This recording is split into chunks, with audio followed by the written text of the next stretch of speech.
دوستو اس آیت مبارکہ کا مطلب یہ ہے کہ ذوالقرنین بادشاہ ایک سفر پر نکلتے ہیں اور ایک ایسے علاقے میں پہنچ جاتے ہیں جہاں صرف ایک سمت میں آگے بڑھنا ممکن تھا، یعنی دونوں اطراف میں انتہائی اونچے پہاڑ موجود تھے۔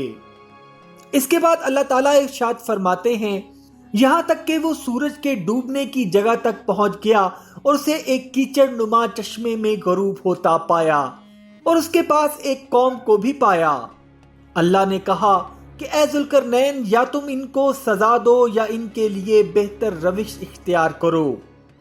دوستو اگر اس آیت مبارکہ کا تحقیقی مطالعہ کیا جائے تو اس میں کافی علامتی اشارے موجود ہیں، لیکن اس کو جاننے کے لیے تاریخ کا علم ہونا بہت ضروری امر ہے۔ اس آیت مبارکہ میں واضح ہے کہ حضرت ذوالقرنین مغرب کی طرف روانہ ہوئے تھے اور اس وقت حضرت ذوالقرنین کی سلطنت میں آرمینیا کا علاقہ تھا۔ اس وقت کے آرمینیا میں 3 بڑی جھیلیں ارمانیہ، وان اور سیوان موجود تھیں، لیکن ہزاروں سال بعد آج کے موجودہ آرمینیا میں صرف ایک جھیل سوان موجود ہے اور اسی کی طرف ذوالقرنین بادشاہ نے پیش قدمی کی۔ دوستو اس جھیل کی خاص بات یہ ہے کہ اس کا پانی گدلا، مٹی والا اور کیچڑ نما ہے، اور اسی جھیل کے کناروں پر ذوالقرنین بادشاہ نے ایک قوم کو آباد پایا اور اللہ پاک نے ذوالقرنین کو اختیار دے دیا کہ وہ جو چاہے اس قوم کے ساتھ سلوک کرے۔ اس کے بعد مزید اللہ سبحانہ و تعالیٰ قرآن پاک میں ارشاد فرماتے ہیں، یہاں تک کہ وہ سورج نکلنے کی جگہ تک پہنچ گیا اور اس کو ایک ایسی قوم پر نکلتا پایا کہ ان کے لیے ہم نے اس سے اور کوئی اوٹ نہیں بنائی تھی۔ دوستو اس علاقے کے جغرافیے کو اگر دیکھا جائے اور حضرت ذوالقرنین کے سفر کی سمت کے مطابق سورج کے نکلنے کی جگہ کا علاقہ آذربائیجان کا علاقہ ہے، کیونکہ آذربائیجان کا بیشتر علاقہ بارشیں نہ ہونے کے باعث صحرائی ہے اور وہاں کسی قسم کا درخت، نباتات یا پہاڑ موجود نہیں، اور آیت مبارکہ میں اوٹ سے مراد نباتات یا درخت وغیرہ ہیں۔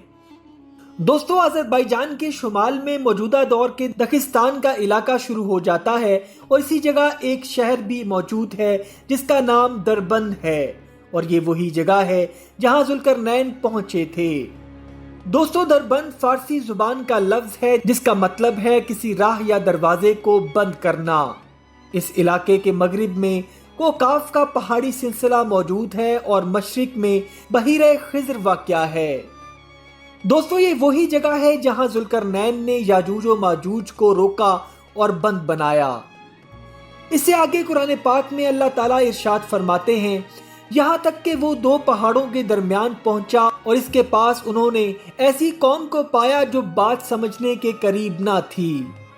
دوستو آیت مبارکہ میں جس قوم کا ذکر آ رہا ہے یہ وہی قوم ہے جو حضرت ذوالقرنین کو دربند کے علاقہ میں ملی، اور یہ لوگ ذوالقرنین بادشاہ کی زبان سمجھنے سے قاصر تھے، اور اس کی بڑی نشانی یہ بھی ہے کہ یہ قوم 2 پہاڑوں کے درمیان ایک اونچی جگہ پر آباد تھی، اور آج کے دور میں بھی وہ قلعہ موجود ہے جو ذوالقرنین بادشاہ نے ایک پہاڑی ٹیلے پر یاجوج اور ماجوج کو روکنے کے لیے بنایا تھا۔ مزید آگے اللہ سبحانہ و تعالیٰ ارشاد فرماتے ہیں، انہوں نے کہا کہ اے ذوالقرنین، یاجوج و ماجوج اس ملک میں بہت بڑے فسادی ہیں، تو کیا ہم آپ کے لیے کچھ خرچ کا انتظام کر دیں کہ آپ ہمارے اور ان کے درمیان ایک دیوار بنا دیں۔ دوستو اس آیت مبارکہ میں بیان فرمایا گیا ہے کہ وہ قوم حضرت ذوالقرنین سے مخاطب ہو کر یاجوج و ماجوج کے مظالم کی داستان بتا رہی ہے اور اسے کہتی ہے کہ اگر وہ کہیں کہ وہ ان کے لیے مال و زر کا انتظام کر دیتے ہیں کہ وہ ان سے بچنے کے لیے ایک دیوار بنا دیں۔ دوستو بہت سارے لوگ ابھی بھی یہی سمجھتے ہیں کہ یاجوج و ماجوج کوئی غیر انسانی یا کسی دیو یا پھر وحشی جانور کی کوئی نسل سے ہیں، لیکن حقیقت میں یہ ساری غلط فہمی صرف اور صرف قرآن پاک کا بغور مطالعہ نہ کرنے کی وجہ سے پیدا ہوئی ہے۔ حقیقت میں یاجوج و ماجوج انسان ہی ہیں اور ان کی نسل کے بارے میں وضاحت بھی موجود ہے، جس کا تذکرہ ہم اس سیریز کی دوسری قسط میں کر چکے ہیں، جس کا لنک آپ کو ڈسکرپشن میں مل جائے گا۔ دوستو یاجوج و ماجوج کی یہ قوم بہت لڑاکو اور جنگجو تھی اور اپنی آس پاس کی قوموں پر حملہ کر کے وہاں لوٹ مار کرتی اور ان کو اپنا غلام بنا لیتی تھی۔ لہٰذا دربند کے لوگوں نے انہی وجوہات کے بنا پر ذوالقرنین بادشاہ سے مدد مانگی۔ مزید قرآن پاک میں اللہ سبحانہ و تعالیٰ فرماتے ہیں، تو اس نے جواب دیا کہ میرے اختیار میں میرے پروردگار نے جو کچھ رکھ ڈالا ہے وہ بس کافی ہے۔ بہتر ہے کہ تم صرف قوت طاقت سے میری مدد کرو اور میں تم میں اور ان کے درمیان ایک بند بنا دیتا ہوں۔ آیت مبارکہ سے واضح ہے کہ حضرت ذوالقرنین نے پیسہ لینے سے انکار کر دیا اور صرف جسمانی مدد مانگی، اور حضرت ذوالقرنین نے ایک قلعہ نما بند بنایا جس بند میں کئی دروازے موجود تھے جن کو حملے کے وقت بند کر دیا جاتا تھا، اور دیوار چین کے بعد یہ دنیا کی ابھی بھی دوسری بڑی دفاعی دیوار ہے۔ آج کے دور میں بھی یہ قلعہ نما بند موجود ہے جس کا جنوبی حصہ تقریباً مسمار ہو چکا ہے، لیکن شمالی حصہ ابھی بھی 80% تک قائم ہے۔ آگے مزید اللہ سبحانہ و تعالیٰ فرماتے ہیں، مجھے لوہے کی چادریں لا کر دو، یہاں تک کہ اس نے دو پہاڑوں کے درمیان برابر کر دیا، تو کہا کہ اب دیکھو کہ اسے آگ بنا دیا، تو کہا مجھے لا کر دو، میں اس پر پگھلا ہوا تانبا انڈیلوں گا۔ دوستو اس آیت مبارکہ میں لوہے اور تانبے کا ذکر کیا گیا ہے، تو بہت سے لوگ یہ سمجھتے ہیں کہ اس بند کو صرف اور صرف لوہے اور تانبے سے ہی بنایا گیا، حالانکہ ایسا نہیں ہے، بلکہ اس بند کے ہر دروازے میں لوہے اور تانبے کا بہت زیادہ استعمال کیا گیا ہے۔